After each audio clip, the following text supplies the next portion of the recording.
Yep, you guessed it right by the title. In today's video, I will be talking about the top 5 worst characters to pull for. Once before I already did the top 10 characters that need a buff, now let's go to the 5 stars.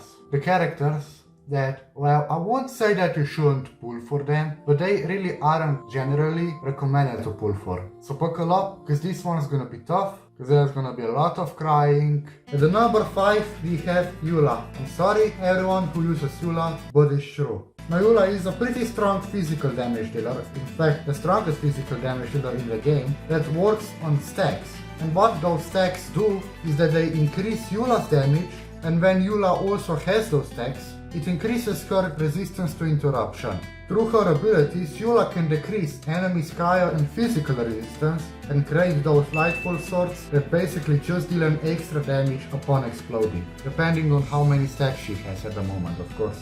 Now, as I said, Eula is the strongest physical damage dealer, so why is she in the top 5? Well, let's be honest, nowadays physical isn't that really strong, there are just like better options, though if you enjoy using physical team comps or whatever you wanna call it, then yeah, I really recommend you to pull for Eula, but if you are not that type, then I really don't suggest that you pull for Eula. In the number 4 we have Arataki Ito. I know that placing him on this list is not like the best time right now because, like, you know, a lot of players have been waiting for him for ages, and because of that, now that he's finally coming, it's like I'm placing him on the top 5 of the worst ones. But in reality, if you are planning to pull for him, which is fine, but he mostly really isn't recommended unless you enjoy Geo team comps. Now let me also explain his kit.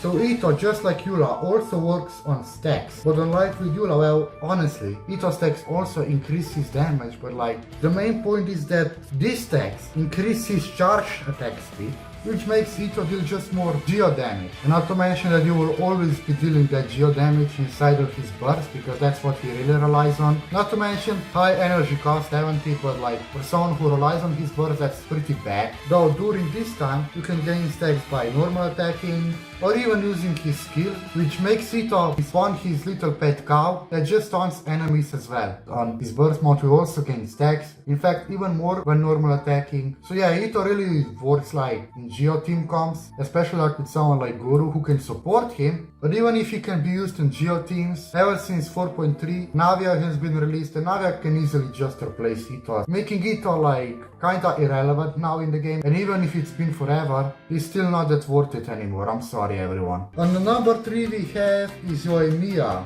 So first of all, Yoimiya's skill infuses her bow damage with pyro, increasing her regular damage, you know, as well. So her skill kinda works like in a way that Huotao's skill does.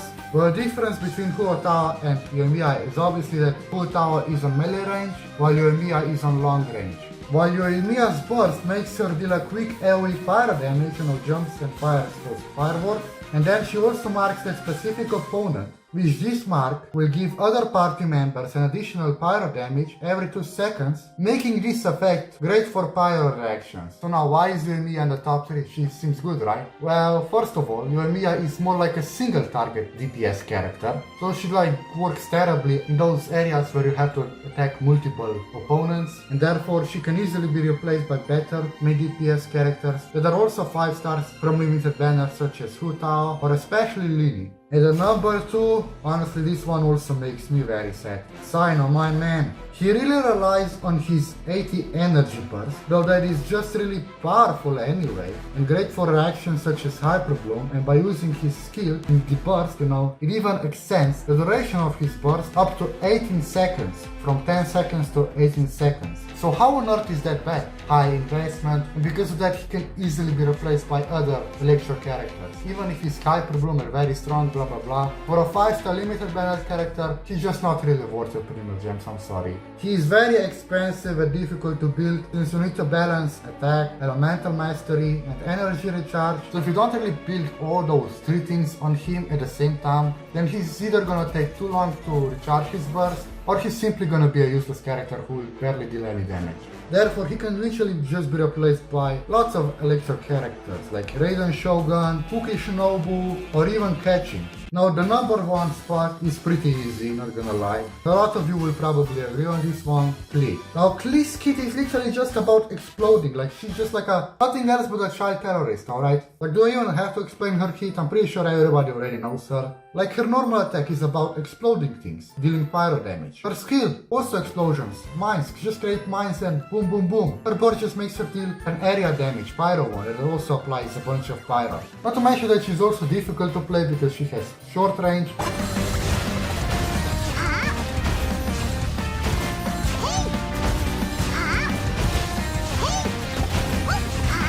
I mean, I know that some of you probably find her easier to play, but even so, she's still like easily replaced by other main DPS characters. Anyway, please know that this is just my opinion and that you might think differently from me, and some of you might say that that character should be on that list, and that like, no, that character shouldn't be on that list, like they're way better than you think, blah blah blah. So this is just my opinion. I know that lots of you will be mad at me right now and probably be crying at me and hating on me, but try to be respectful because everyone has their own opinions. So yeah, if you disagree with something, let me know. Also, a lot of you have noticed, yes, that I didn't use those standard banner characters, for example like someone like Dia or Chichi, because I would definitely include them, especially when this video is like just a tutorial of which characters are worth pulling for, especially when this video is just basically like a tutorial video. Though of course, if you like characters, like you can even pull for Klee. There's like, the thing is that future characters are also coming, and lots of people have really regret pulling for the characters after later, you know, when better ones came. So make sure to be wise about your Primogems and mainly pull for the characters that are really just the best. I also made a tutorial video on these ones, so you can help yourself out with this. Again, I'm not really trying to hate on any of these characters. In fact, I even absolutely love some of them, and honestly, I'm really sad that they got on this list, but unfortunately, they just aren't as good as some of the others.